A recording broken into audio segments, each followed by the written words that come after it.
옛날, 아주 먼 옛날에 험준한 산세가 병풍처럼 둘러싸인 깊은 숲속에 다 쓰러져가는 초가집 한 채가 외롭게 서 있었습니다. 그곳은 마을에서도 한참이나 떨어진 곳이라 사람들의 발길이 닿지 않았고, 낮에도 울창한 나무들이 하늘을 가려 어둑어둑한 기운이 감도는 적막한 곳이었습니다. 짐승들이나 가끔 지나갈 법한 그 좁은 산길 끝에 위태롭게 매달린 집은 비가 오면 지붕이 새고 바람이 불면 문풍지가 요란하게 울어대곤 했습니다. 하지만 그 낡고 허름한 집에는 젊은 나이에 남편을 잃고 홀로 된 여인 서희와 그녀의 어린 아들 도리가 세상의 시름을 잊은 듯 조용히 살아가고 있었습니다. 서희는 본래 마을에서 자랐으나 남편이 세상을 떠난 후 팍팍한 인심과 가난을 피해 아무도 살지 않는 이 산속 흉가로 들어오게 되었습니다. 그녀는 매일 아침 일찍 일어나 숲에서 나무를 캐고 마른 나무를 주워 땔감을 마련하며 부지런히 몸을 움직여야만 했습니다. 비록 집은 낡아 금방이라도 무너질 것 같았지만 그녀는 아들 도리가 배를 챗지 않게 하기 위해 손발이 부르트도록 일했습니다. 밤이 되면 호랑이나 늑대 같은 산짐승 소리가 들려와 무서울 법도 했지만 서희는 아들을 품에 꼭 안고 작은 등불 하나에 의지해 긴 밤을 지새우곤 했습니다.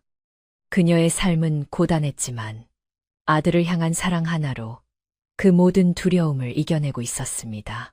어느 해 여름, 유난히도 길고 지루한 장마가 시작되어 산과 들이 물에 잠길 듯 비가 쏟아지던 때였습니다. 며칠째 그칠 줄 모르고 내리는 빗줄기는 숲을 더욱 고립시켰고, 서희의 낡은 초가집, 지붕 곳곳에서도 빗물이 뚝뚝 떨어져 방 안에는 물을 받는 그릇들이 질비하게 놓였습니다. 눅눅한 습기가 방 안 가득 차오르고 퀴퀴한 흙냄새가 코를 찔렀지만 서희는 불평 한마디 없이 젖은 걸레를 짜내고 아궁이에 불을 지피며 집안의 온기를 유지하려 애썼습니다. 도리는 엄마의 치맛자락을 붙잡고 밖에서 들리는 천둥 소리에 깜짝깜짝 놀라면서도 엄마가 있어 안심하는 듯 했습니다. 비가 억수같이 쏟아지던 어느 날 밤, 서희는 잠든 아들의 머리맡에서 해진 옷을 기우며 희미한 호롱불 아래 앉아 있었습니다. 빗소리가 지붕을 때리는 소리가 너무 커서 세상의 모든 소리를 삼켜버릴 것만 같은 밤이었습니다.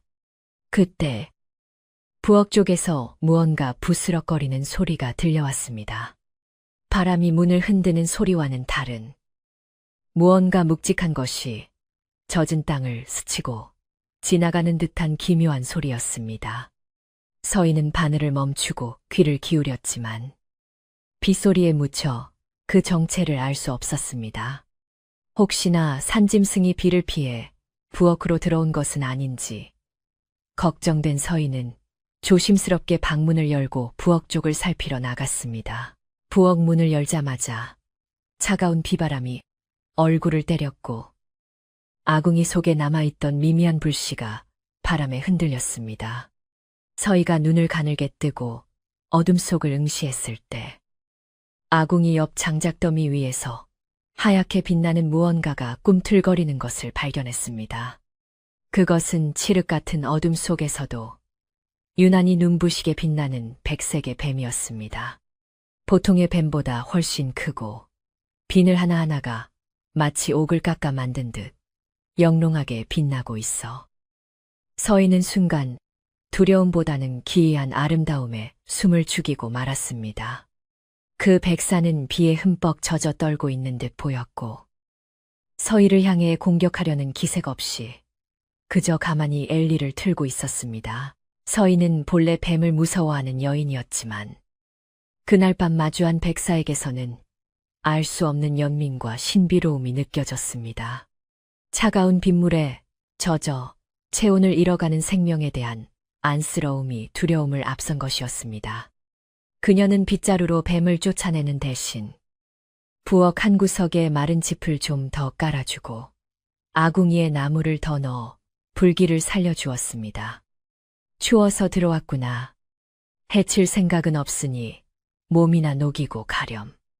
서인은 짐승이 말을 알아들을 리 없다고 생각하면서도 나지막이 혼잣말을 건넸습니다. 백사는 마치 그 말을 알아들은 듯 혀를 날름거리지도 않고 조용히 집단 위로 몸을 옮겨 따뜻한 온기를 쬐었습니다. 그날 이후로 백사는 비가 오는 날이면 어김없이 서희의 집을 찾아오곤 했습니다. 처음에는 부엌 아궁이 근처에만 머물던 백사는 점차 서희에 대한 경계심을 풀고 마루 밑이나 서희가 일하는 곁으로 다가오기 시작했습니다. 서희 또한 처음에 낯설음이 사라지자 그 하얀 뱀이 마치 자신을 지켜주는 수호신처럼 느껴지기 시작했습니다. 남편 없이 홀로 사는 적적한 산속, 생활에서 말 못하는 짐승이라도 곁에 있어주는 것이 큰 위안이 되었던 것입니다. 그녀는 밥을 지을 때면 쌀 한 줌을 덜어 뱀이 다닐 법한 길목에 놓아두기도 하고 비늘에 묻은 흙을 닦아주고 싶은 충동을 느끼기도 했습니다. 시간이 흐르면서 서희와 백사 사이에는 말로는 설명할 수 없는 기묘한 교감이 싹트기 시작했습니다. 백사는 서희가 숲길을 걸을 때면 멀찍이 서 그녀를 따라오며 멧돼지나 독사 같은 위험한 것들을 미리 쫓아주었고 서희는 그런 백사의 존재를 든든하게 여겼습니다. 마을 사람들은 산속에 사는 과부가 미쳐서 뱀을 키운다는 헛소문을 낼지도 몰랐기에 서희는 이 비밀스러운 우정을 아들 도리에게조차 자세히 설명하지 않았습니다. 그저 산 신령님이 보낸 친구란다라고만 둘러대며 백사가 집 주변에 나타나도 놀라지 않도록 아이를 타일렀습니다. 그러나 서희의 마음속에는 단순한 우정을 넘어선 뱀을 향한 애틋하고 묘한 감정이 자리 잡아가고 있었습니다. 어느 날 밤, 꿈속에서 서희는 훤칠하고 고운 선비 한 명을 만났습니다. 그는 눈부시게 하얀 도포를 입고 있었는데 그 눈빛이 낮에 보았던 백사의 눈과 꼭 닮아 있었습니다. 꿈속의 선비는 아무 말 없이 서희의 손을 잡고 따뜻하게 바라보았고 서희는 오랜만에 느껴보는 남정네의 온기에 가슴이 설레어 얼굴을 붉혔습니다. 꿈에서 깬 서희는 식은땀을 흘리며 일어났지만 그 꿈이 너무나 생생하여 다시 잠들 수 없었습니다. 방 밖으로 나가보니 하얀 달빛 아래 마당을 천천히 기어가는 백사의 뒷모습이 보였습니다. 서희는 자신의 마음이 흔들리고 있음을 깨달았고 이것이 사람이 아닌 것과의 인연임을 알면서도 멈출 수 없다는 예감에 휩싸였습니다. 계절이 바뀌어 가을이 깊어지자 숲은 붉게 물들었고 밤바람은 더욱 차가워졌습니다. 서희의 집은 겨울을 날 준비로 분주했지만 낡은 집을 보수하는 일은 여자 혼자 힘으로는 벅찬 일이었습니다.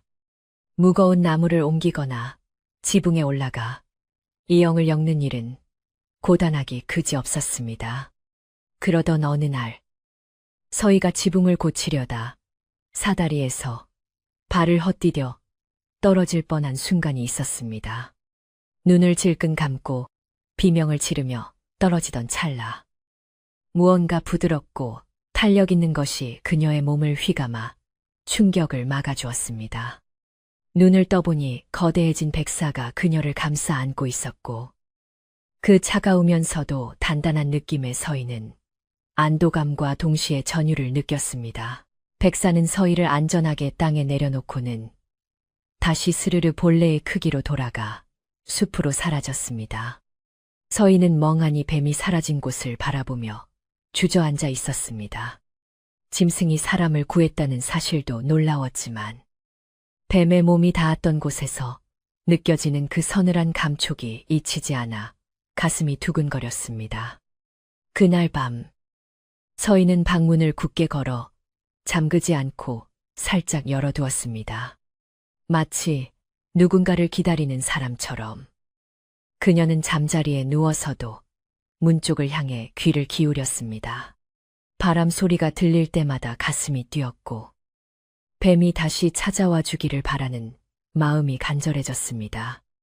이는 단순한 고마움을 넘어선 금기를 넘어서는 연모의 정이었습니다. 도리는 엄마의 변화를 어린아이의 직감으로 느끼고 있었습니다.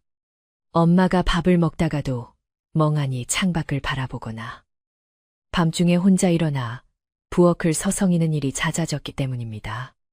아이는 엄마에게 엄마, 밤에 누구와 하고 물었지만 서희는 당황하며 아니, 바람 소리야. 얼른 자렴. 하고 아이의 이불을 덮어줄 뿐이었습니다. 아이의 눈을 피해 서희는 밤마다 백사를 기다렸고 백사 또한 서희의 마음을 아는 듯 밤이 깊으면 소리 없이 찾아와 방 안으로 스며들었습니다. 뱀은 사람의 형상을 하지는 않았지만 서희의 곁에 누워 그녀의 체온을 나누었고 서희는 차가운 뱀의 몸을 껴안으며 외로움을 달랬습니다. 마을에서는 서희가 사는 숲쪽 하늘에 밤마다 기이한 서기가 서린다는 소문이 돌기 시작했습니다.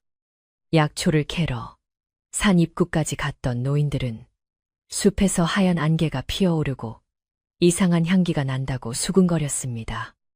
하지만 서희는 세상의 소문 따위는 귀에 들어오지 않았습니다. 그녀에게는 오직 이 낡은 집과 아들, 그리고 밤마다 찾아오는 백사만이 세상의 전부였습니다. 백사와의 사랑은 깊어만 갔고 그것은 인간의 법도를 거스르는 위험한 사랑이었지만 서희는 그 달콤한 독배를 기꺼이 마시고 있었습니다. 뱀의 차가운 피부가 자신의 뜨거운 살결에 닿을 때마다 그녀는 자신이 살아있음을 느꼈습니다. 어느 늦가을 밤, 서희는 백사를 품에 안고 조용히 속삭였습니다. 당신이 사람이었다면 얼마나 좋았을까요? 아니, 내가 뱀이었다면 숲속에서 영원히 함께할 수 있었을 텐데. 백사는 그저 그 영롱한 눈으로 서희를 응시할 뿐 말이 없었지만 그 눈빛 속에는 깊은 슬픔과 애정이 담겨 있는 듯 했습니다. 그날 밤은 유난히 달이 밝았고 숲속의 모든 생명이 숨을 죽인 듯 고요했습니다. 서희와 백사는 서로의 존재를 확인하며 긴 밤을 함께 보냈고 그 밤이 지나고 나면 자신들의 운명에 어떤 큰 파도가 닥쳐올지 짐작조차 하지 못한 채 서로에게 깊이 빠져들었습니다. 그렇게 겨울이 찾아왔고 숲은 하얀 눈으로 뒤덮였습니다. 뱀들은 겨울잠을 자러 땅속 깊은 곳으로 들어가야 했지만 백사는 서희의 곁을 떠나지 않았습니다.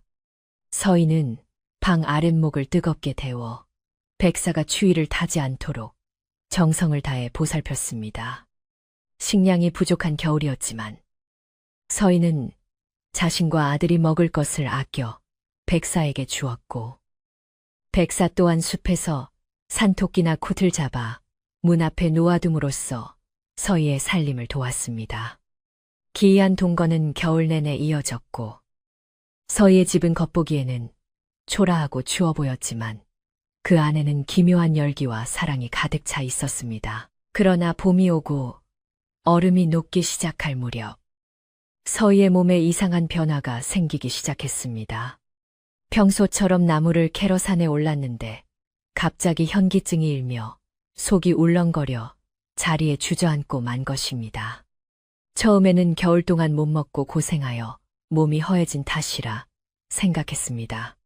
하지만 날이 갈수록 입맛이 변하고 익힌 음식보다는 날것이 당기는 기이한 식욕이 생겨났습니다. 물을 마셔도 갈증이 가시지 않고 피부는 전보다 창백해지면서도 윤기가 흐르는 묘한 상태가 되었습니다. 서희는 자신의 몸에 찾아온 변화가 무엇을 의미하는지 어렴풋이 짐작했지만 애써 그 생각을 부정하려 고개를 저었습니다. 그녀의 배가 조금씩 불러오기 시작한 것은 꽃이 피는 춘삼월이었습니다. 과부가 아이를 뵐 리 없다는 것은 세상의 이치였으나 서희의 몸은 분명 새로운 생명을 잉태하고 있었습니다. 그것은 죽은 남편의 아이일 리도 없었고, 마을의 다른 사내와 정을 통한 적도 없었기에 서희는 전율과 공포에 휩싸였습니다. 밤마다 자신의 배를 쓰다듬으며 느껴지는 기운은 따뜻하기보다는 서늘했고, 뱃속의 아이가 움직일 때면 툭툭 차는 느낌이 아니라 스르르 미끄러지는 듯한 감각이 전해져 왔습니다. 서희는 거울 속 비친 자신의 얼굴을 보며 낯선 두려움을 느꼈습니다. 백사는 서희의 임신 사실을 안 후부터 묘하게 거리를 두기 시작했습니다. 예전처럼 방 안으로 들어와 안기기보다는 문 밖에서 서희를 지켜보는 시간이 늘어났습니다. 서희가 들어오세요. 왜 그러세요? 하고 물으면 백사는 슬픈 눈으로 서희의 부른 배를 한참이나 바라보다가 숲으로 사라지곤 했습니다. 서희는 백사가 떠날까봐 불안해하며 울기도 했지만 백사는 결코 아주 떠나지는 않았습니다. 다만 인간과 뱀 사이에서 태어날 생명에 대한 본능적인 경계심과 자신이 저지른 일에 대한 업보를 감지한 듯 신중해진 모습이었습니다. 서희는 멀어지는 백사를 보며 가슴이 찢어질 듯 아팠습니다. 마을에서는 서희가 겨울을 나고도 얼굴을 비치지 않자 걱정 반, 호기심 반으로 사람들이 수군거리기 시작했습니다. 그 과부댁이 겨울에 얼어 죽지는 않았는지 가봐야 하지 않나 하는 말들이 오갔지만 선뜻 그 깊은 산속 흉가로 가려는 사람은 없었습니다. 그러던 중 나무를 하러 산 깊숙이 들어갔던 마을 청년이 서희가 마당에 나와 있는 모습을 우연히 목격하게 되었습니다. 청년은 서희의 모습을 보고 소스라치게 놀라 도망치듯 마을로 내려왔습니다. 헐렁한 옷을 입었음에도 불구하고 분명히 드러난 푸른 배를 보았기 때문입니다. 그 과부가 배가 불렀어 남편도 없는 여자가 만삭이 다 되었다니까. 청년의 말은 순식간에 마을 전체로 퍼져나갔습니다. 사람들은 믿을 수 없다는 표정으로 쑥덕거렸습니다.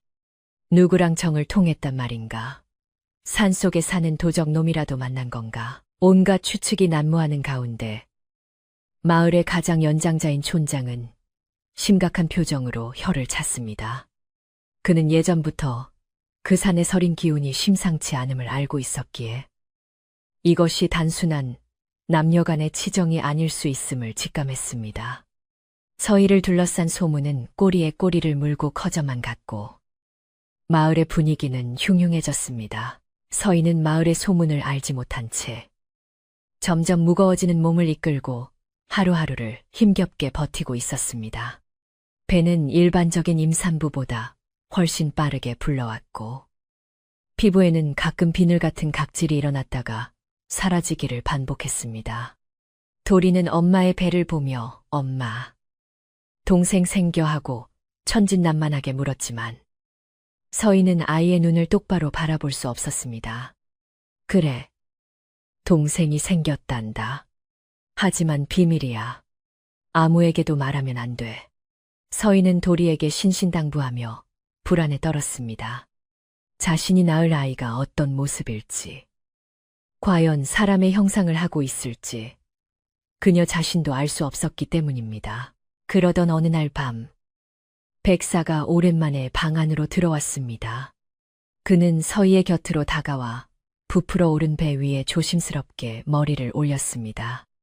차가운 뱀의 머리가 닿자 뱃속의 아이가 격렬하게 반응하며 꿈틀거렸습니다. 서희는 고통과 쾌락이 뒤섞인 신음소리를 내며 백사의 몸을 끌어안았습니다. 이것은 작별 인사였을까요? 아니면 다가올 운명에 대한 무언의 약속이었을까요? 백사의 눈에서 맑은 액체가 흘러내려 서희의 옷을 적셨습니다.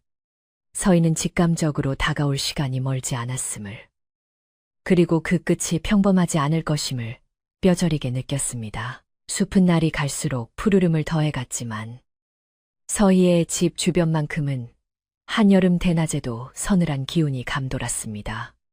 나뭇잎들이 무성해져 햇빛을 가린 탓도 있었지만 그보다는 집 안팎에 서린 알 수 없는 기묘한 기운 때문이었습니다.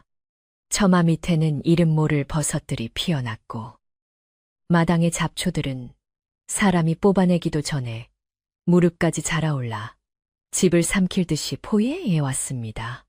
서희는 몸이 무거워지면서 예전처럼 집안일을 건사하기가 힘들어졌고 그저 마루에 앉아 멍하니 숲을 바라보는 시간이 늘어갔습니다. 그녀의 얼굴은 창백하다 못해 투명해 보였고 눈동자는 깊은 쇠처럼 검고 고요하게 변해 보는 사람으로 하여금 섬뜩함을 느끼게 할 정도였습니다. 서희의 몸속에서 자라고 있는 생명은 보통의 아이와는 달랐습니다. 뱃속의 아이는 밤낮을 가리지 않고 움직였는데 그 움직임이 발로 차는 것이 아니라 마치 물결이 치듯 뱃속을 유영하는 느낌이었습니다. 서희는 가끔 배 위로 올록폴록하게 지나가는 긴 자국을 보며 소스라치게 놀라기도 했지만 곧바로 모성애로 두려움을 덮었습니다. 배가 불러올수록 몸은 점점 차가워져서 한낮에도 두꺼운 소미불을 덮어야만 한기를 면할 수 있었습니다. 반면 속에서는 뜨거운 열기가 치솟아올라 차가운 계곡물을 벌컥벌컥 마셔도 갈증이 해소되지 않는 기이한 증상에 시달렸습니다. 그녀는 이것이 백사의 기운이 제 몸을 타고 흐르기 때문이라 생각했습니다. 어린 아들 도리는 엄마의 변화를 가장 가까이서 지켜보며 불안에 떨었습니다. 예전에는 밤마다 머리를 쓰다듬어주며 옛날 이야기를 해주던 다정했던 엄마가 이제는 하루 종일 멍하니 허공을 응시하거나 혼자 중얼거리는 모습이 낯설었기 때문입니다. 게다가 집 안 곳곳에서 느껴지는 비릿한 냄새와 밤마다 들려오는 스산한 기척은 어린아이가 감당하기에는 너무나 무거운 공포였습니다. 도리는 자다가 깨어 엄마가 없는 것을 보고 놀라 부엌으로 나가보면 엄마가 아궁이 앞에 앉아 칠흑 같은 어둠 속에서 무언가와 속삭이는 장면을 목격하곤 했습니다. 그 대상은 보이지 않았지만 도리는 본능적으로 그것이 그 하얀 뱀이라는 것을 알고 있었습니다. 어느 날 저녁, 도리는 엄마에게 조심스럽게 물었습니다. 엄마, 우리 집에 귀신이 살아. 왜 자꾸 추워? 서희는 깜짝 놀라 아들을 품에 안았지만 아이는 엄마의 몸에서 나는 냉기에 몸을 움츠렸습니다. 아니야, 도리야. 산속이라 바람이 차서 그런 거야. 귀신 같은 건 없단다. 서희는 아이를 안심시키려 했지만 그녀의 목소리는 미세하게 떨리고 있었습니다. 아이는 엄마의 품이 예전처럼 따뜻하지 않다는 것을 느꼈지만 엄마를 슬프게 하고 싶지 않아 더 이상 묻지 않고 입을 다물었습니다. 하지만 도리의 눈에는 엄마 뒤로 어른거리는 긴 그림자가 보였고 그 그림자가 엄마를 삼키려 하는 것 같아 밤마다 이불 속에서 숨죽여 울었습니다. 백사는 이제 서희의 곁을 잠시도 떠나지 않았습니다. 낮에는 지붕 위나 마루 밑에 숨어 집을 지켰고 밤이 되면 방 안으로 들어와 서희의 부른 배를 감싸 안고 엠리를 틀었습니다. 백사의 비늘은 서희의 피부에 다 열을 식혀주었고 서희는 그 차가운 감촉에서 안정을 찾았습니다. 백사는 쥐나 뱀 같은 징그러운 것들이 집 근처에 얼씬도 못하게 막아주었고 가끔은 산삼이나 귀한 약초를 물어와 마루에 놓아두기도 했습니다. 서희는 백사가 가져온 약초를 다려 먹으며 기력을 보충했지만 그것이 사람의 정기를 북돋아주는 것인지 아니면 뱀의 성질을 더욱 강하게 만드는 것인지 알 수 없었습니다. 그저 백사가 주는 것이기에 의심 없이 받아들였을 뿐입니다. 마을에서는 서희에 대한 흉흉한 소문이 걷잡을 수 없이 퍼져나가고 있었습니다. 나무꾼이 보았다는 만삭의 모습은 살이 붓고 과장되어 과부가 구미호에게 홀렸다더라. 산신령의 아이를 텄다더라. 심지어는 밤마다 짐승으로 변해 산을 돌아다닌다더라 하는 괴담으로 변질되었습니다. 마을 아낙네들은 냇가에서 빨래를 하며 쑥덕거렸고, 아이들은 산 입구 근처에는 얼씬도 하지 말라는 어른들의 엄포에 겁을 먹었습니다. 마을 사람들에게 서희의 집은 이제 금기의 장소가 되었고, 누구도 그 집에 다가가 생사를 확인하려 들지 않았습니다. 서희는 철저하게 고립되었지만 오히려 사람들의 발길이 끊긴 것을 다행으로 여겼습니다. 그러던 어느 날 마을에서 용하다고 소문난 늙은 약초꾼 할머니가 산을 오르다 우연히 서희의 집 근처를 지나게 되었습니다. 할머니는 평생을 산에서 약초를 캐며 살아와 산의 기운을 읽을 줄 아는 분이었습니다. 할머니가 서희의 집 쪽을 바라보았을 때 집 위로 검고 붉은 기운이 뒤엉켜 하늘로 치솟는 것을 보았습니다. 그것은 일반적인 사람의 집에서 나올 수 있는 기운이 아니었습니다. 호기심과 불길함을 동시에 느낀 할머니는 지팡이를 짚고 자풀이 무성한 마당으로 들어섰습니다. 마침 마루에 나와 앉아있던 서희와 눈이 마주쳤는데 할머니는 서희의 얼굴을 보자마자 뒷걸음질을 칠 수밖에 없었습니다. 서희의 얼굴은 핏기 없이 창백했지만 입술만은 유난히 붉었고 무엇보다 눈동자가 사람의 것이라기엔 너무나 기이하게 빛나고 있었습니다. 할머니는 단번에 서희가 짐승의 기운에 잠식당하고 있음을 알아차렸습니다. 아이고, 댁이 이 집 주인이오? 할머니가 떨리는 목소리로 물었습니다. 서희는 낯선 인기척에 놀라 황급히 옷매무새를 다듬으며 배를 가리려 애썼습니다. 네, 그렇습니다만. 누구신지요? 서희의 목소리는 힘이 없었지만 묘한 울림이 있었습니다. 할머니는 서희의 부른 배를 뚫어지게 쳐다보며 혀를 채채 찼습니다. 큰일 날 짓을 저질렀구먼. 사람이 갈 길이 있고 짐승이 갈 길이 따로 있거늘. 서희는 할머니의 말에 가슴이 철렁 내려앉았습니다.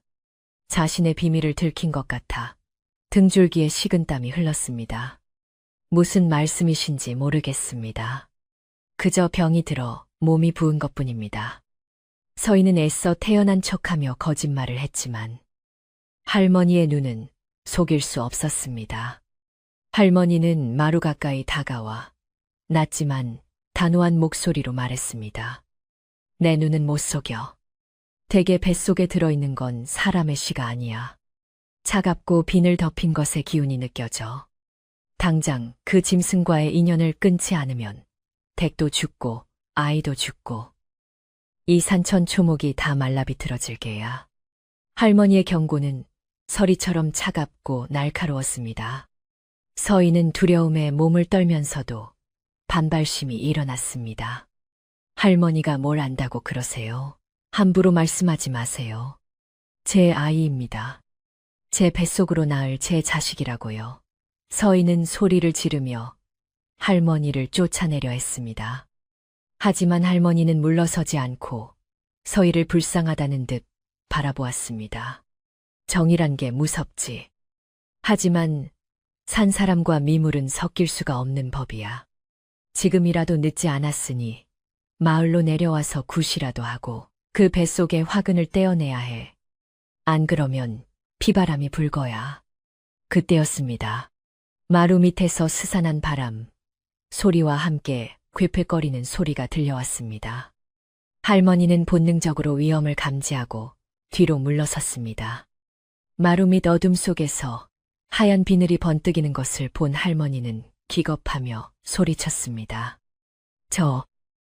저것 봐라. 저 요물이 여자를 홀려서 집구석을 망치고 있구나. 백사는 모습을 완전히 드러내지는 않았지만 무시무시한 살기를 뿜어내며 할머니를 위협하고 있었습니다. 서희는 황급히 마루 밑을 가로막으며 외쳤습니다. 안 돼요. 건드리지 마세요. 제발 가세요. 가시란 말이에요. 서희의 절규에 백사는 잠시 움직임을 멈추었지만 그 분노 서린 기운은 가라앉지 않았습니다. 할머니는 더 이상 이곳에 있다가는 목숨을 부지하기 어렵다는 것을 깨달았습니다. 내 말 명심해라. 하늘이 지켜보고 있어. 순리를 거스르면 천벌을 받는 법이야. 할머니는 그 말을 남기고 도망치듯 산을 내려갔습니다. 할머니가 사라진 후 서희는 다리에 힘이 풀려 마루에 주저앉았습니다. 심장이 터질 듯 뛰었고 뱃속의 아이도 불안한 듯 요동쳤습니다. 백사는 슬그머니 마루 위로 올라와 서희의 어깨에 머리를 기대었습니다. 서희는 떨리는 손으로 백사의 머리를 쓰다듬으며 하염없이 눈물을 흘렸습니다. 우리가 잘못한 걸까요? 서로 사랑하는 게 죄가 되나요? 그날 밤부터 서희의 상태는 급격히 나빠졌습니다. 할머니의 경고가 저주가 되어 돌아온 것인지 서희는 고열에 시달리며 헛소리를 하기 시작했습니다. 안 돼. 데려가지 마. 내 아이야. 그녀는 꿈속에서 무수한 뱀떼가 자신을 덮치는 악몽을 꾸었고 깨어나면 온몸이 땀으로 젖어 탈진 상태가 되었습니다. 도리는 아픈 엄마 곁을 지키며 물수건으로 이마를 닦아주었지만 엄마의 열은 내리지 않았습니다. 오히려 엄마의 피부 곳곳에 푸르스름한 반점이 돋아나기 시작했는데 그것은 마치 뱀의 비늘과 흡사한 모양이었습니다. 아이는 무서워서 울음을 터뜨렸습니다. 백사는 고통스러워하는 서희를 보며 안절부절 못했습니다. 자신이 할 수 있는 일이 없다는 무력감의 뱀은 방안을 미친 듯이 빙빙 돌았습니다. 백사의 눈에서 뚝뚝 떨어지는 눈물은 바닥에 닿자마자 하얀 김이 되어 사라졌습니다. 백사는 알고 있었습니다. 인간의 몸으로 자신의 기운을 감당하기엔 무리가 있다는 것을.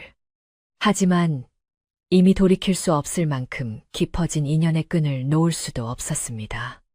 백사는 서희의 배에 귀를 대고 태동을 느꼈습니다. 그 안에는 자신의 피를 이어받은 반은 사람이고 반은 뱀인 존재가 세상으로 나갈 준비를 하고 있었습니다. 그것은 축복이자 곧 저주였습니다. 며칠 후 할머니가 마을로 내려가 서희의 집에 대한 이야기를 퍼뜨렸습니다. 그 집에 가보니 집채만한 백사가 펠리를 틀고 있고 과부는 뱀 새끼를 베서 눈이 쟨 돌아갔더군. 그대로 두면 마을에 큰 재앙이 닥칠 거야. 할머니의 말은 삽시간에 온 마을을 공포로 몰아넣었습니다. 사람들은 웅성거리며 대책을 논의하기 시작했습니다. 당장 올라가서 뱀을 잡아 죽이고 여자를 쫓아내야 해. 혈기왕성한 청년들이 낙과 몽둥이를 들고 나섰고 겁 많은 노인들은 산신령의 노여움을 살까봐 말렸지만 두려움은 곧 분노로 바뀌어 마을 전체를 들끓게 했습니다. 서희는 마을의 소란을 알지 못했지만 본능적으로 큰 위험이 다가오고 있음을 느꼈습니다. 숲의 새들이 갑자기 떼를 지어 날아가고 바람의 방향이 바뀌어 매캐한 냄새가 실려왔기 때문입니다. 그녀는 아픈 몸을 일으켜 세워 도리의 손을 잡았습니다. 도리야, 만약 무슨 일이 생기면 뒤도 돌아보지 말고 장롱 속에 숨어 있어야 해. 알겠지? 도리는 영문도 모른 채 엄마의 비장한 표정에 겁을 먹고 고개를 끄덕였습니다. 서희는 부엌에 있는 식칼을 챙겨 치마 속에 감추었습니다. 누구도 자신의 아이와 백사를 해치지 못하게 하겠다는 어미로서의 그리고 연인으로서의 처절한 결심이었습니다. 하늘에는 먹구름이 몰려와 낮인데도 밤처럼 어두워졌습니다. 멀리서 천둥 소리가 우르릉거리며 산을 울렸습니다. 백사는 집 밖으로 나가 숲의 입구를 노려보고 있었습니다. 그의 혀는 쉴 새 없이 날름거렸고 온몸에 비늘이 곤두서 날카로운 소리를 내었습니다. 그는 다가오는 사람들의 발자국 소리와 횃불에 타는 냄새를 맡았습니다. 수십 명의 마을 사람들이 고함을 지르며 산길을 올라오고 있었습니다. 백사는 서희가 있는 방문을 한번 뒤돌아보고는 결연한 눈빛으로 집 앞마당 한가운데 자리를 잡았습니다. 자신의 목숨을 걸고서라도 서희와 뱃속의 아이를 지키겠다는 의지가 하얀 몸에서 광채처럼 뿜어져 나왔습니다. 서희는 방 안에서 들려오는 사람들의 웅성거림에 귀를 막았습니다. 배가 찢어질 듯한 통증이 시작된 것은 바로 그때였습니다.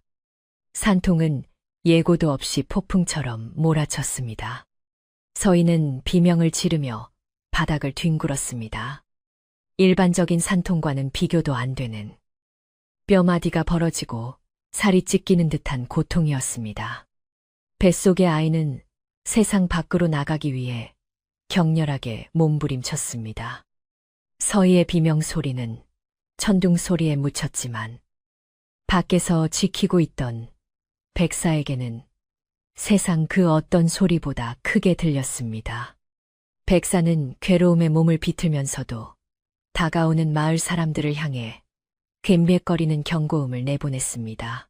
이제 마을 사람들은 서희의 집 앞까지 당도했습니다. 횃불의 붉은 불빛이 어둠을 가르고 낡은 초가집을 비추었습니다. 그들은 마당 한가운데 깨리를 틀고 있는 거대한 백사를 보고 기겁하여 멈칫했습니다. 저것 봐. 진짜 구렁이야. 집채만 하잖아. 사람들은 공포에 질려 뒷걸음질 쳤지만 선두에 선 청년이 용기를 내어 소리쳤습니다. 겁먹지 마라. 저 요물을 잡아야 우리 마을이 산다. 사람들이 돌을 던지기 시작했고 돌멩이 하나가 백사의 머리를 맞추어 붉은 피가 흘러내렸습니다. 백사는 꿈쩍도 하지 않고 그 자리를 지켰습니다. 그의 뒤에는 사랑하는 여인이 목숨을 건 싸움을 하고 있었기 때문입니다. 방 안에서 서희는 혼절할 듯한 고통 속에서도 정신을 놓지 않으려 안간힘을 썼습니다. 아가야, 조금만 더 참아라. 그녀의 하반신은 이미 피와 양수로 흥건히 젖어 있었습니다. 도리는 구석에 웅크리고 앉아 귀를 막고 울고 있었습니다.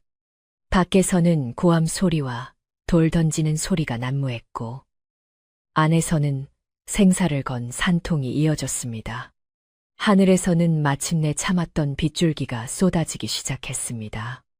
굵은 빗방울은 횃불을 위협하고 백사의 몸에 흐르는 피를 씻겨내렸습니다. 서희의 집은 마치 폭풍우 속의 작은 조각배처럼 위태롭게 흔들리고 있었습니다. 이것은 단순한 비가 아니라 하늘이 이 비극적인 사랑을 슬퍼하며 흘리는 눈물과도 같았습니다. 빗줄기는 마치 하늘이 뚫린 것처럼 억수같이 쏟아져 내렸고 그 차가운 비는 횃불을 든 마을, 사람들의 열기 띤 얼굴을 사정없이 때렸습니다.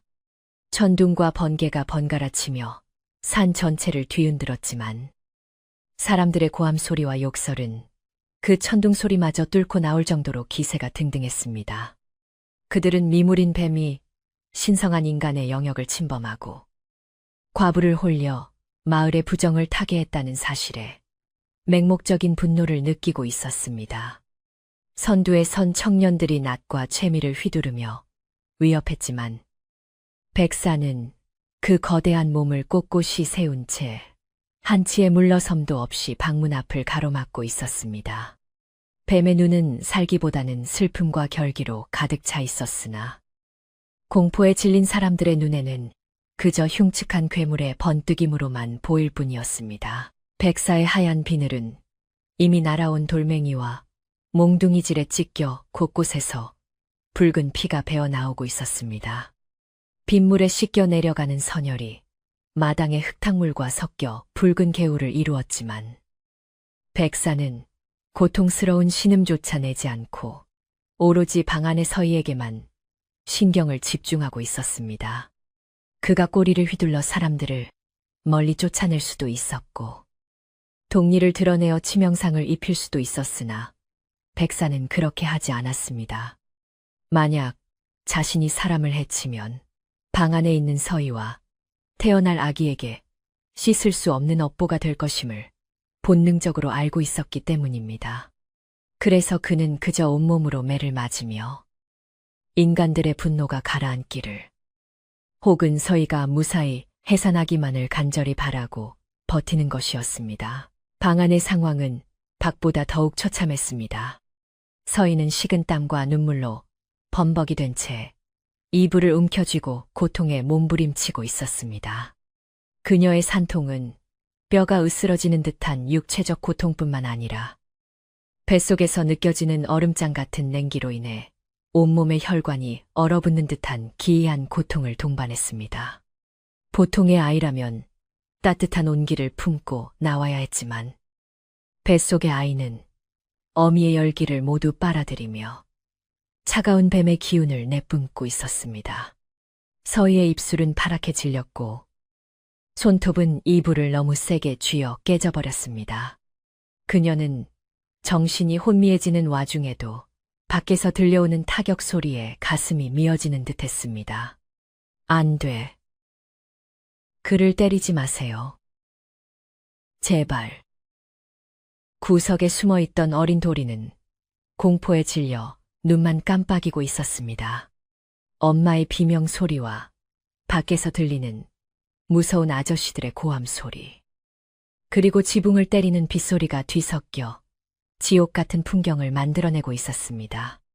도리는 찢어진 문풍지 사이로 밖을 내다보았는데 피투성이가 된 백사가 집을 지키기 위해 필사적으로 몸을 웅크리는 모습을 보았습니다.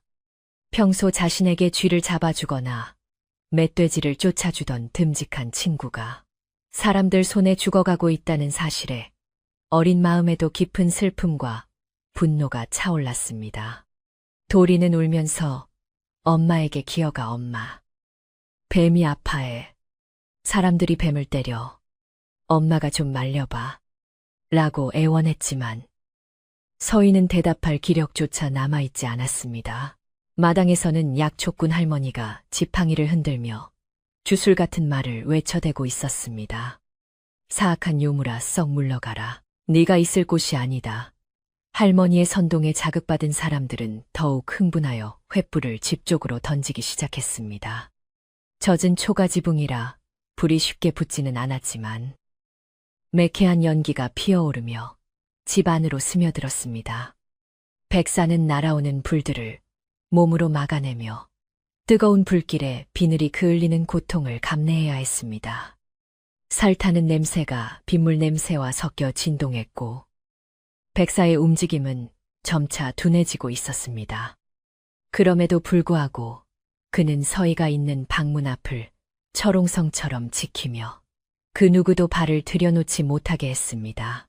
서희는 흐릿해지는 의식 속에서 백사의 고통을 고스란히 느낄 수 있었습니다. 그와 몸을 섞고 아이를 가지면서 둘 사이에는 보이지 않는 끈이 연결되어 있었던 것입니다. 백사의 살이 찢길 때마다 서희의 살갗도 쓰라렸고 그가 불에 데일 때마다 서희의 몸도 화끈거렸습니다. 미안해요. 나 때문에. 서희는 속으로 끊임없이 사죄하며 눈물을 흘렸습니다. 사랑해서는 안 될 존재를 사랑한 대가가 이토록 가혹할 줄은 몰랐습니다. 그녀는 뱃속의 아이에게 힘을 주며 속삭였습니다. 아가야, 제발 빨리 나와다오. 아비가 죽어가고 있단다. 내가 나와야 모든 게 끝난다. 산통이 절정에 달하자 서희의 몸에 기이한 변화가 일어났습니다. 다리 쪽 피부가 딱딱해지면서 은색 비늘이 돋아나기 시작한 것입니다. 그것은 인간이 뱀으로 변해가는 과정인지 아니면 아이의 기운이 어미를 잠식한 것인지 알 수 없었습니다. 서희는 자신의 다리가 변해가는 것을 보고도 놀라지 않았습니다. 이미 그녀의 마음은 반쯤 사람이 아니게 되었기 때문입니다. 그녀는 고통 속에서 짐승과 같은 울음소리를 토해냈고 그 소리는 밖의 천둥 소리와 묘하게 어우러져 사람들의 등골을 오싹하게 만들었습니다. 마을 사람들은 그 기괴한 비명에 잠시 주춤하며 서로의 얼굴을 쳐다보았습니다. 들었나? 저건 사람 소리가 아니야. 정말 요물이 태어나려나 봐. 사람들의 공포는 곧 더 큰 폭력으로 변했습니다. 지금 죽이지 않으면 우리 마을이 다 죽어. 누군가의 외침에 힘입어 덩치 큰 장정 하나가 큰 도끼를 들고 나섰습니다. 그는 백사의 머리를 노리고 도끼를 높이 치켜들었습니다. 백사는 피할 힘도 남아있지 않았지만 마지막 힘을 짜내어 머리를 들어올리며 장정을 노려보았습니다. 그 눈빛이 어찌나 강렬하고 서글펐는지 도끼를 든 장정의 손이 순간 멈칫하며 떨렸습니다. 그것은 단순한 짐승의 눈이 아니라 지키고 싶은 것을 위해 목숨을 바치는 가장의 눈빛과 다를 바 없었기 때문입니다. 하지만 군중 심리에 휩싸인 그는 눈을 질끈 감고 도끼를 내리찍었습니다. 쾅 하는 소리와 함께 도끼날이 백사의 몸통을 스쳤고 깊은 상처에서 붉은 피가 분수처럼 솟구쳤습니다. 백사는 고통에 몸부림치며 비명을 질렀는데 그 소리는 뱀의 쉬쉬거림이 아니라 마치 쇠가 긁히는 듯한 날카롭고 비통한 굉음이었습니다. 그 순간 하늘에서도 거대한 번개가 마당 한가운데 꽂히며 굉음을 내었습니다. 사람들은 눈을 뜰 수 없는 섬광과 귀를 찢는 천둥 소리에 놀라 바닥에 엎드리고 뒷걸음질 쳤습니다. 마치 하늘이 백사를 해친 인간들에게 노여움을 표시하는 듯 했습니다. 비는 더욱 거세게 몰아쳐 한치 앞도 분간할 수 없게 되었고 마당은 아수라장이 되었습니다. 바로 그 순간 방 안에서 아이의 울음소리가 터져 나왔습니다. 응애, 응애 하는 평범한 아기의 울음소리가 아니었습니다. 쉬익, 쉬익 하는 바람 빠지는 소리와 함께 간헐적으로 으앙하는 소리가 섞인 세상에 없던 기묘한 울음소리였습니다. 서인은 마지막 힘을 다해 핏덩이를 받아냈습니다. 아이는 미끈거리는 점액에 쌓여 있었고 온몸이 차가웠습니다. 탯줄을 끊어내자 아이는 눈을 떴는데 그 눈동자는 세로로 찢어진 뱀의 눈동자였고 피부 곳곳에는 옥색 비늘이 박혀 있었습니다. 반은 사람이고 반은 뱀인 슬프고도 아름다운 괴물이 세상에 나온 것입니다. 서인은 아이를 품에 안고 오열했습니다. 괴물이라 손가락질 받을 모습이었지만 서희의 눈에는 그저 사랑하는 정인의 모습을 닮은 소중한 자식이었습니다. 아이는 어미의 품에 안기자 울음을 그치고 혀를 날름거리며 어미의 체온을 찾았습니다. 서희는 아이의 몸을 닦아주며 떨리는 목소리로 말했습니다. 아가, 너는 죄가 없다. 이 어미가 다 안고 가마. 서희의 하반신은 출혈이 심해 감각이 없어져 갔지만 그녀는 자신의 생명이 꺼져가는 것을 느끼면서도 아이를 놓지 않았습니다. 문 밖의 백사도 아이의 탄생을 감지한 듯 고통 속에서도 안도감이 서린 낮은 울음소리를 내었습니다. 마을 사람들은 방 안에서 들려온 기이한 울음소리에 얼어붙었습니다. 태어났다. 괴물이 태어났어. 누군가 속삭이자 공포는 전염병처럼 번졌습니다. 약초꾼 할머니는 바닥에 주저앉아 덜덜 떨며 중얼거렸습니다. 재앙이다. 재앙이야. 이제 우리는 다 죽었어. 사람들은 섣불리 공격하지 못하고 주춤거렸습니다. 백사가 죽지 않고 살아있다는 점. 그리고 하늘이 노한 듯한 날씨. 방 안에서 들리는 기척 등 모든 것이 그들을 압도했기 때문입니다. 하지만 도끼를 든 장정은 이미 돌아올 수 없는 강을 건넜다고 생각하고 다시 한번 백사를 향해 다가갔습니다. 새끼까지 나왔으니 둘 다 죽여야 해. 백사는 피를 너무 많이 흘려 의식이 희미해져 갔습니다. 눈앞이 흐려지고 몸이 말을 듣지 않았습니다. 하지만 그는 아이의 울음소리를 듣고 마지막 남은 생명의 불씨를 태우기로 결심했습니다. 자신이 여기서 죽더라도 서희와 아이만은 살려야 했습니다.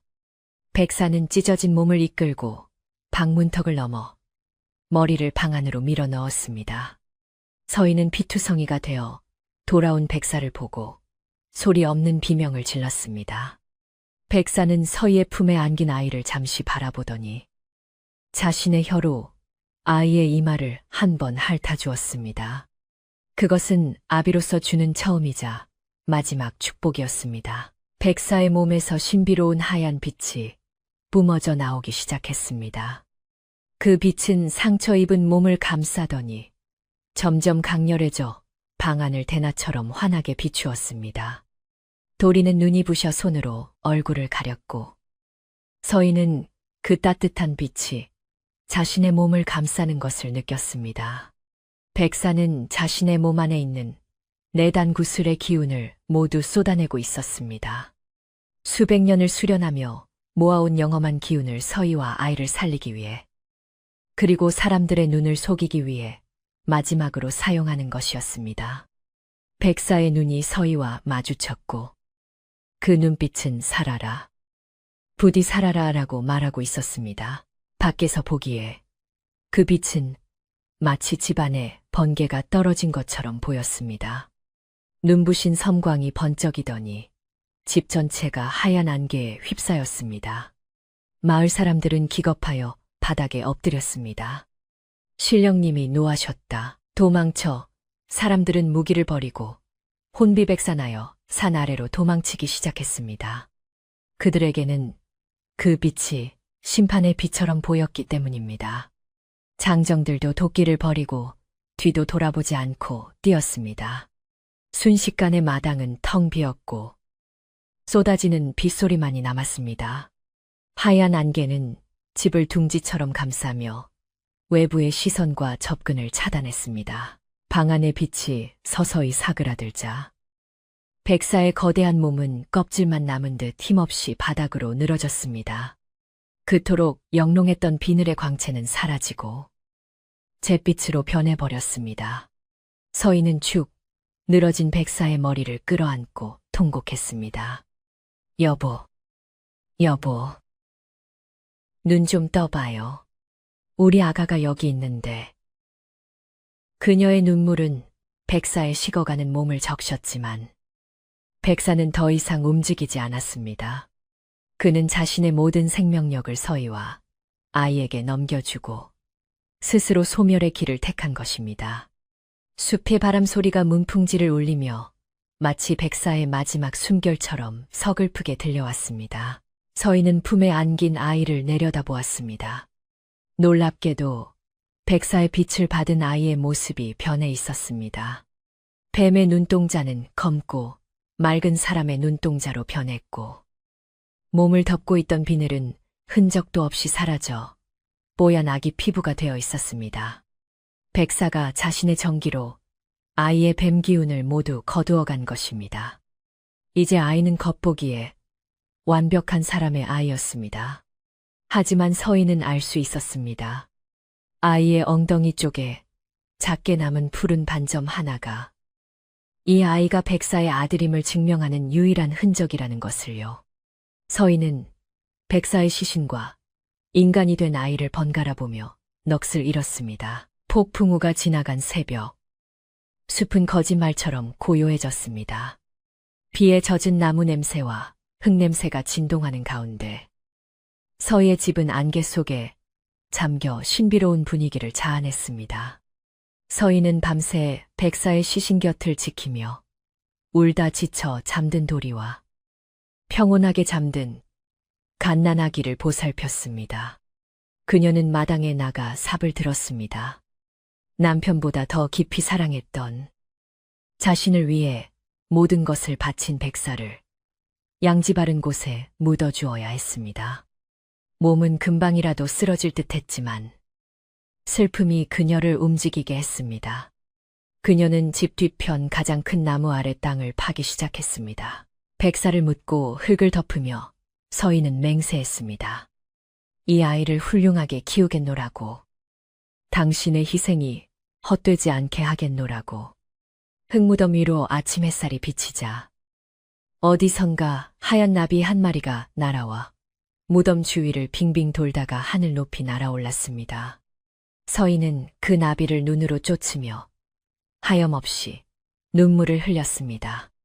이제 그녀에게는 두 아들이 남았습니다.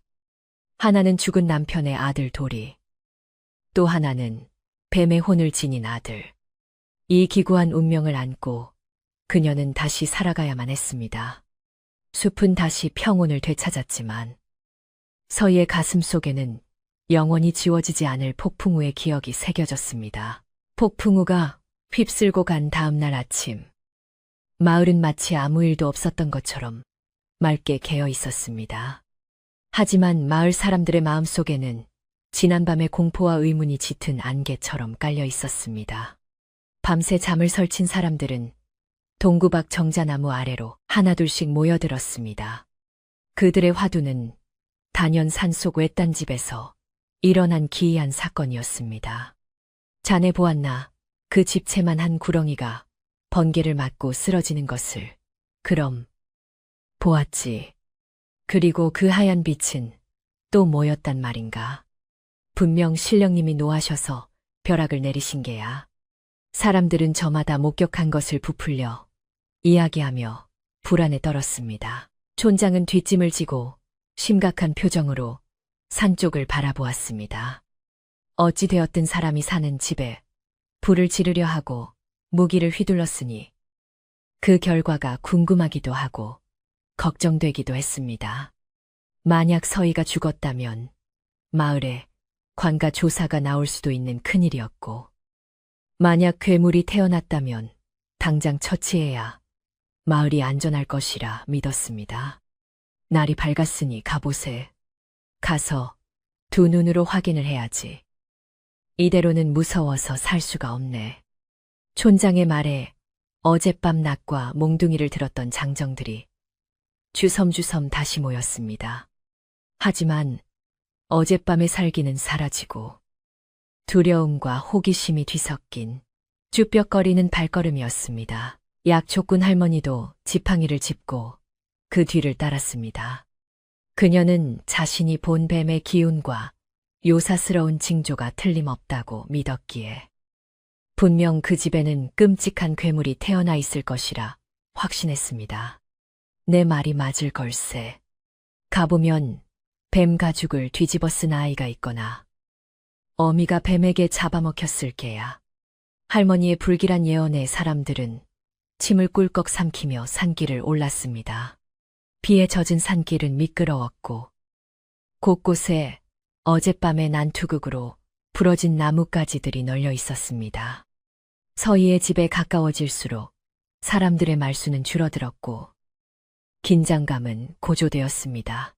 마침내 서희의 초가집이 시야에 들어왔습니다. 집은 처참한 몰골이었습니다. 지붕의 이형은 뜯겨 나가고 마당은 흙탕물로 뒤덮여 있었으며 방문 창호지는 갈기갈기 찢겨 너덜거리고 있었습니다. 하지만 어젯밤 그토록 위협적이었던 거대한 백사의 모습은 온데간데 없었습니다. 핏자국도 밤새 내린 비에 깨끗이 씻겨 내려가 흔적을 찾기 힘들었고 오직 마당 한가운데 깊게 패인 도끼 자국만이 치열했던 싸움을 증명하고 있었습니다. 집은 쥐 죽은 듯 고요했고 인기척이라고 느껴지지 않았습니다. 서희댁 안에 있는가? 촌장이 조심스럽게 소리쳐 불렀지만 돌아오는 것은 산새의 소리뿐이었습니다. 사람들이 마당으로 들어서며 웅성거리자 방문이 끼익하는 소리와 함께 천천히 열렸습니다. 그 소리에 사람들은 일제히 숨을 멈추고 뒷걸음질 쳤습니다. 문을 열고 나온 것은 괴물도 뱀도 아닌 바로 서희였습니다. 그녀는 하얀 소복을 입고 있었는데 출산 직후라 얼굴이 백지장처럼 하얗고 입술은 터져 있었지만 눈빛만은 서리발처럼 차갑고 또렷했습니다. 그녀의 품에는 포대기에 쌓인 작은 아기가 안겨 있었습니다. 서희는 마당에 모인 사람들을 천천히 둘러보았습니다. 그 시선에 담긴 원망과 기백에 눌려 장정들은 슬그머니 낯을 등 뒤로 감추었습니다. 여기가 어디라고 또 오셨습니까? 저와 아이를 죽이려고 오셨습니까? 서희의 목소리는 작았지만 쩌렁쩌렁하게 울렸습니다. 촌장은 헛기침을 하며 앞으로 나섰습니다. 아니, 그런 게 아니라 어젯밤에 워낙 괴이한 일이 많아서 마을 사람들이 걱정되어 와본 것이네. 그리고 그 큰 뱀은 어찌 되었는가? 촌장의 질문에 서인은 잠시 침묵했습니다.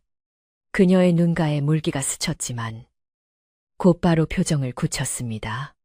그 뱀은 산신령님의 사자였습니다. 당신들이 함부로 해치려 하여 하늘로 돌아가셨습니다. 덕분에 저와 아이는 목숨을 건졌고요. 약초꾼 할머니가 앞으로 튀어나오며 소리쳤습니다.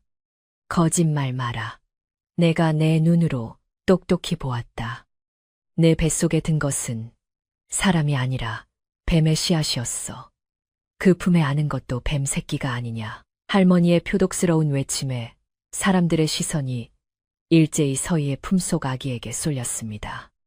보여주게. 정말 사람의 아이라면 우리가 사과하고 물러가겠네.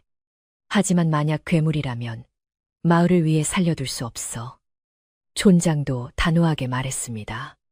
서희는 모욕감에 치을 떨었지만 이 상황을 끝내기 위해서는 증명해야만 했습니다. 서희는 떨리는 손으로 아이를 감싸고 있던 포대기를 천천히 풀었습니다.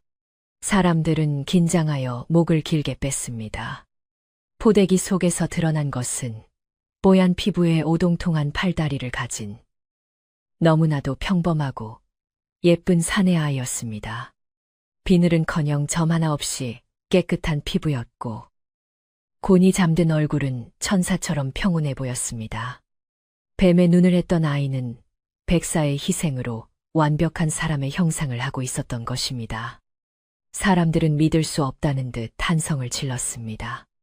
아니, 저렇게 멀쩡한 아이를 두고 우리가 무슨 짓을. 할머니는 믿을 수 없다는 표정으로 다가와 아이의 팔다리를 만져보고 눈꺼풀을 뒤집어 보았습니다. 하지만 아이의 살결은 따뜻했고 잠시 뜬 눈동자는 맑은 검은색이었습니다. 이럴 리가 없는데. 분명 뱀의 기운이. 할머니는 당황하여 말끝을 흐렸습니다. 서희는 차갑게 할머니의 손을 쳐냈습니다. 이제 만족하십니까? 제 아이는 사람입니다. 10달 배 아파 낳은 제 자식이라고요.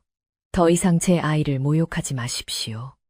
서희가 아이를 다시 꼭 끌어안자 아이는 응애하고 힘찬 울음소리를 터뜨렸습니다. 그 소리는 너무나 인간적이어서 모든 의심을 날려버리기에 충분했습니다. 마을 사람들의 분위기는 순식간에 반전되었습니다. 공포와 분노는 사라지고 그 자리에 죄책감과 당혹감이 들어찼습니다. 멀쩡한 사람을 괴물 취급하여 산모와 갓난아기를 죽일 뻔했다는 사실이 그들을 부끄럽게 만들었습니다. 어젯밤 도끼를 휘둘렀던 장정은 고개를 들지 못하고 바닥만 내려다보았습니다. 우리가 뭔가에 홀렸었나 보네. 빗속의 헛것을 본 게야. 사람들은 서로 탓을 돌리며 웅성거렸습니다. 촌장은 민망한 듯 헛기침을 계속하다가 서희에게 고개를 숙였습니다. 면목이 없네. 늙은이가 노망이 들어 헛소문을 믿고 자네를 험하게 대했어. 용서하게. 서희는 사과를 받았지만 마음의 문을 열지는 않았습니다. 그녀의 가슴 속에는 어젯밤 죽어간 백사의 마지막 모습이 문신처럼 새겨져 있었기 때문입니다. 사과는 필요 없습니다. 그저 다시는 저희 모자를 건드리지 말아주세요. 저희는 조용히 살고 싶을 뿐입니다. 서희는 단호하게 말하고 돌아서서 방으로 들어가려 했습니다. 그때 방 안에서 도리가 나와 엄마의 치맛자락을 잡았습니다. 겁에 질린 도리의 모습을 보자 마을 사람들의 미안함은 더욱 커졌습니다. 저 어린 것이 얼마나 무서웠을꼬. 아낙네들은 혀를 차며 동정의 눈빛을 보냈습니다. 사람들은 그냥 내려가기가 미안했는지 하나둘씩 주머니를 뒤져 먹을 것을 꺼내놓기 시작했습니다. 누군가는 쌀을 한 줌 놓았고 누군가는 비상식량으로 가져온 감자를 마루에 올려놓았습니다. 산모가 미역국은 먹었나? 내가 내려가서 미역이랑 고기 좀 올려보냄새. 촌장이 말하자 서희는 대답 없이 문을 닫아버렸습니다. 닫힌 문 너머로 서희의 흐느끼는 소리가 들려오자 사람들은 무거운 발걸음을 돌려 산을 내려갔습니다.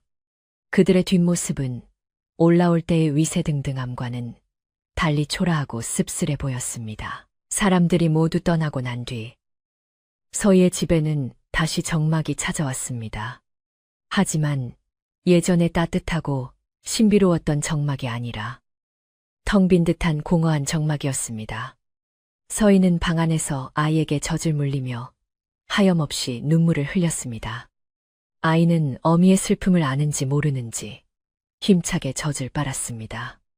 아가, 내 아버지가 너를 살리셨단다. 너는 귀하고 귀한 목숨이야.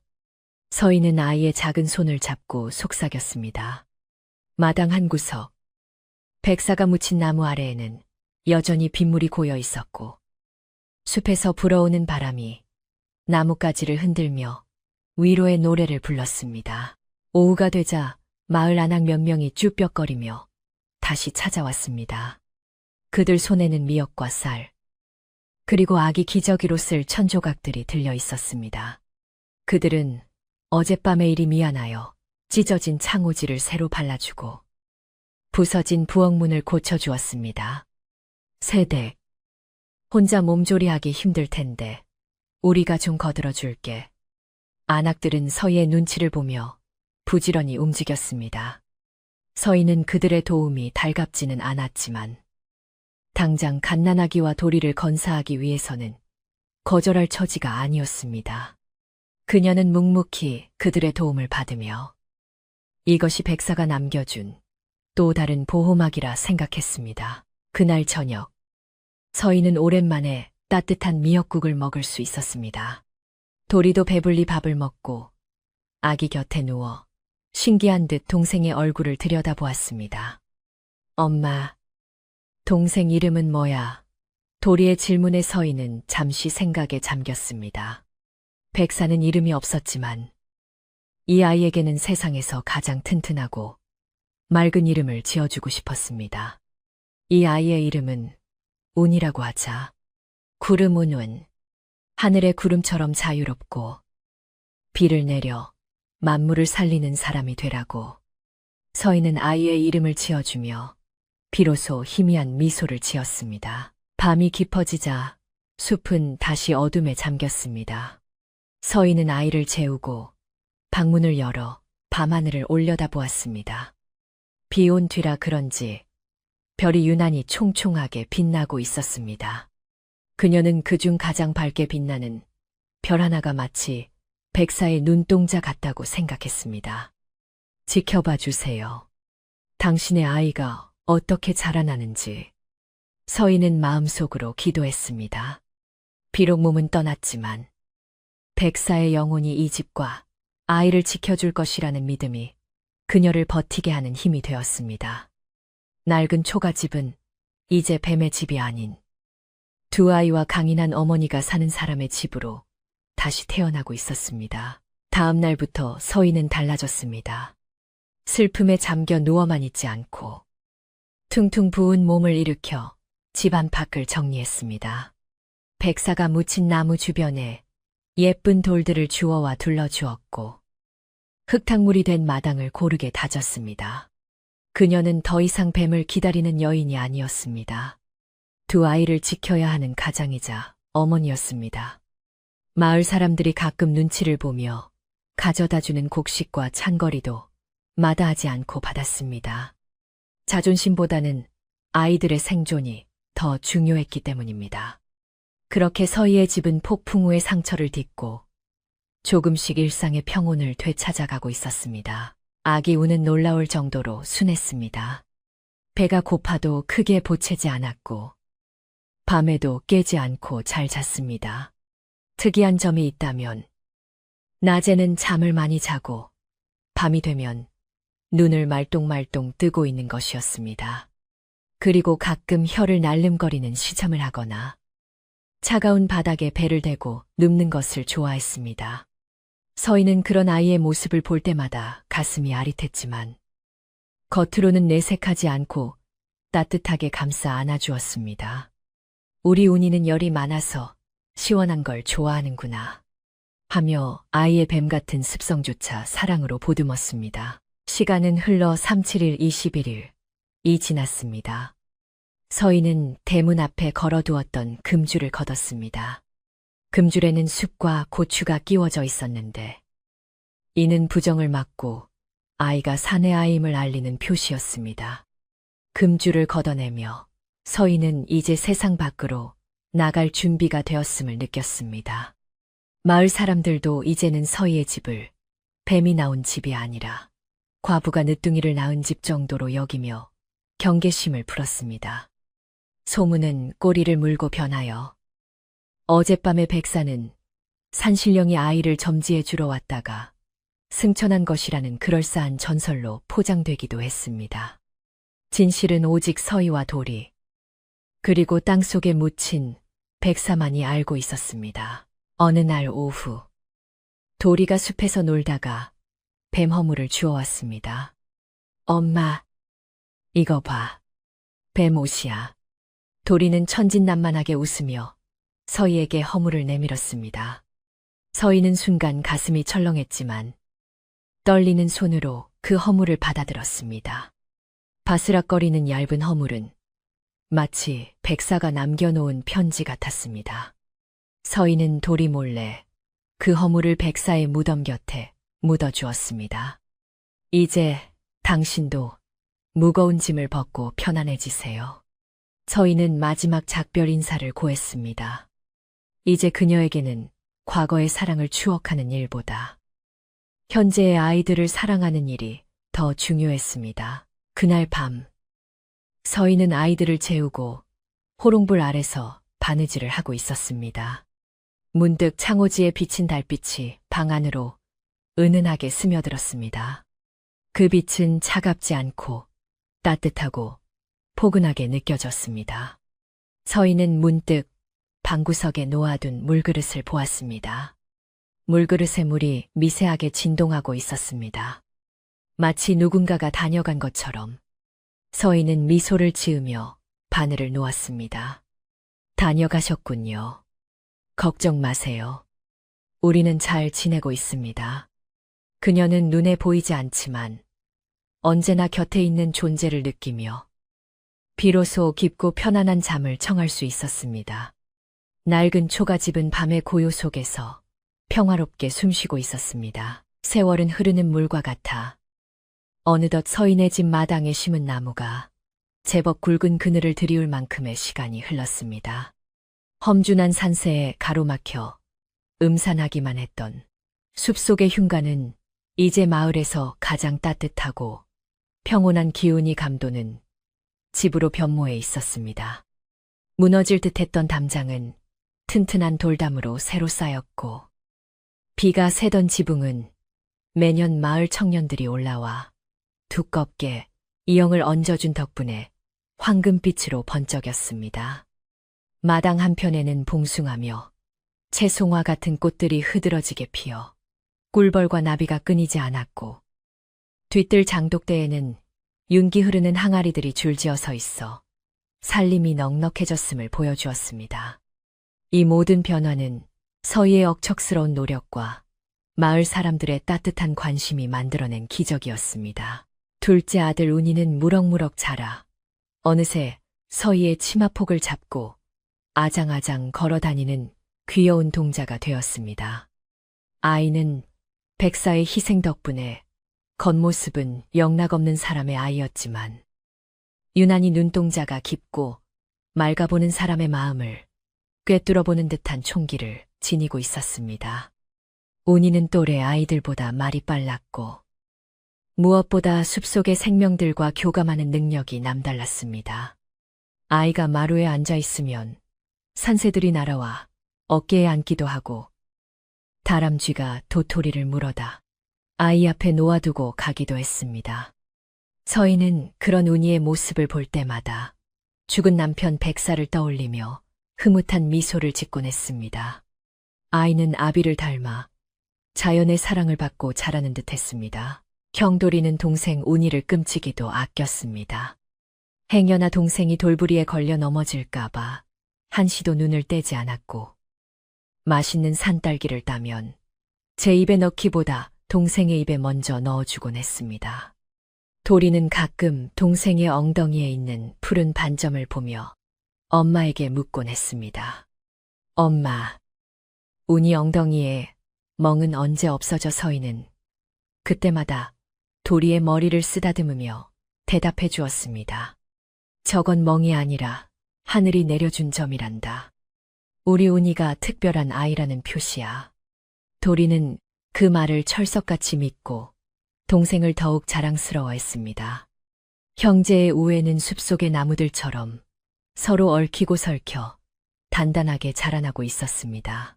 마을 사람들과의 왕래도 잦아졌습니다. 예전에는 불길하다며 피하던 서희의 집이 이제는 복이 들어온 집으로 불리게 되었습니다. 마을 안악들은 산나무를 캐러 왔다가 서인의 마루에 걸터 앉아 땀을 식히며 세상 돌아가는 이야기를 나누었고, 서희가 내어주는 시원한 오미자차를 마시며 웃음꽃을 피웠습니다.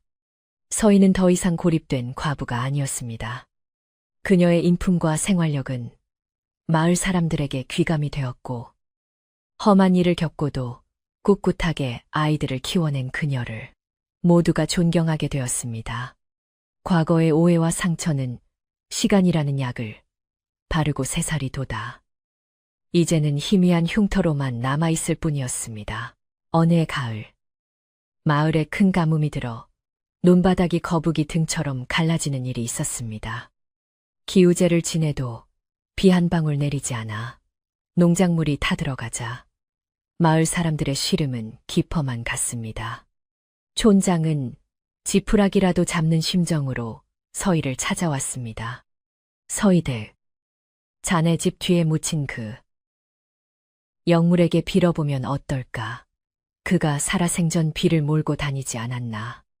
서희는 촌장의 간절한 부탁에 고개를 끄덕이고 운이의 손을 잡고 백사가 묻힌 나무 아래로 갔습니다.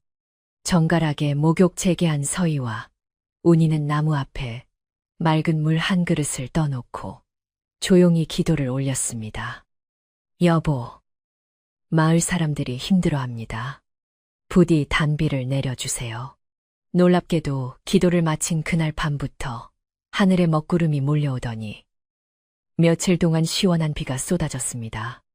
말라가던 개울에 물이 흐르고 타들어가던 곡식들이 다시 생기를 되찾자 마을 사람들은 덩실덩실 춤을 추며 기뻐했습니다.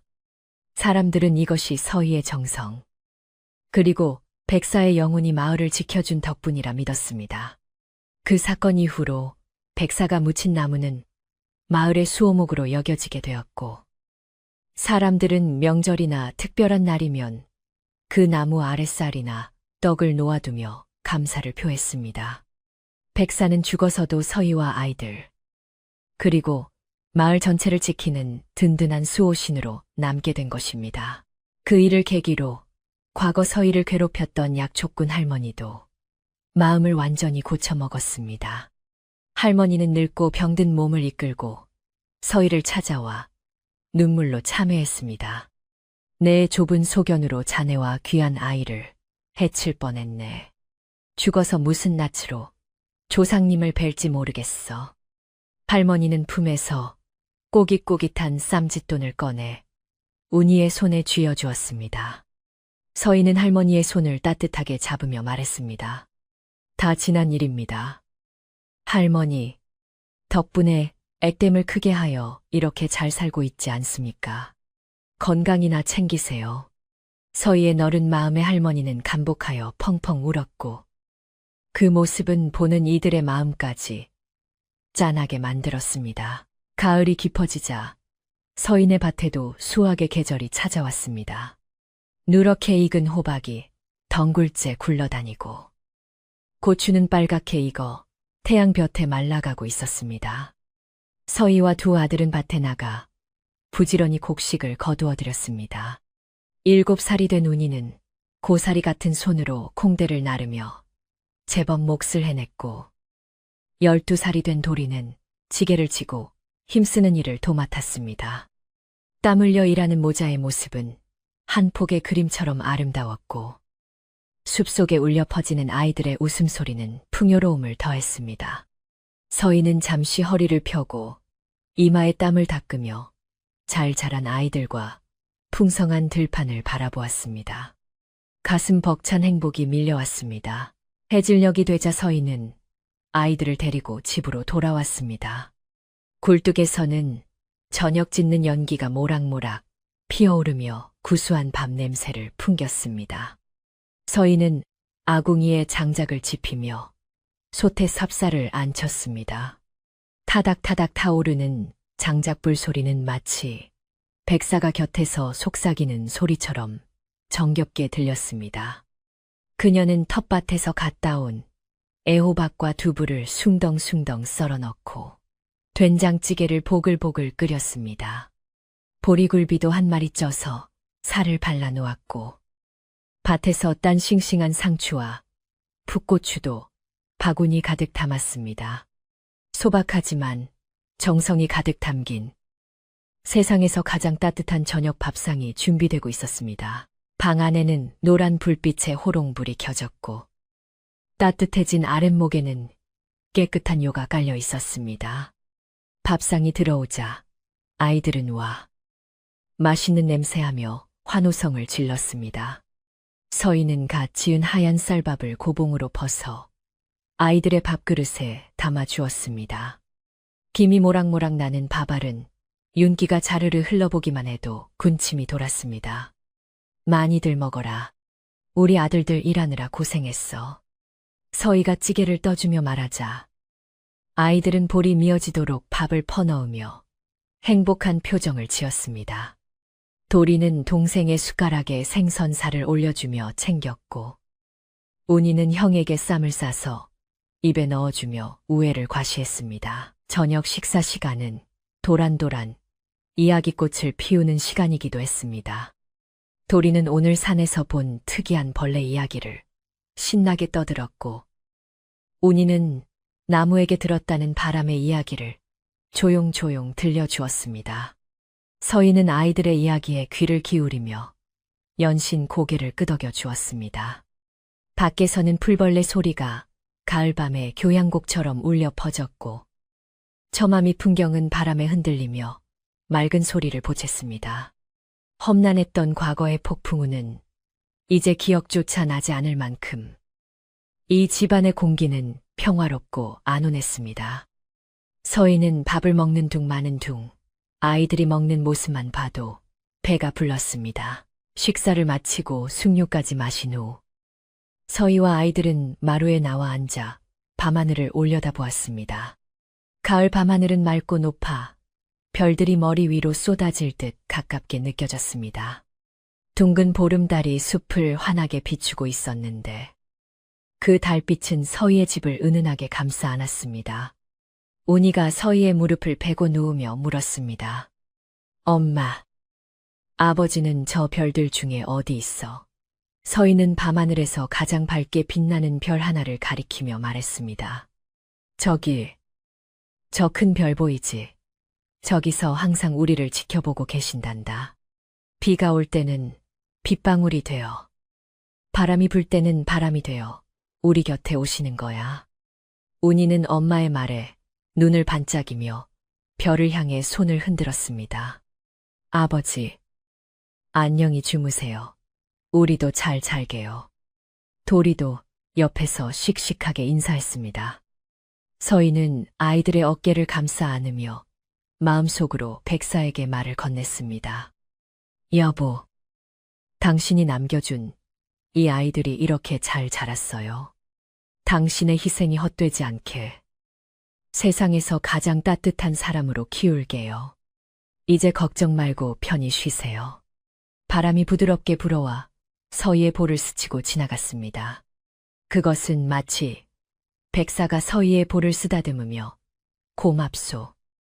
사랑하오라고 속삭이는 것만 같았습니다. 밤이 깊어가자 서희는 아이들을 방으로 들여보내고 잠자리를 봐주었습니다.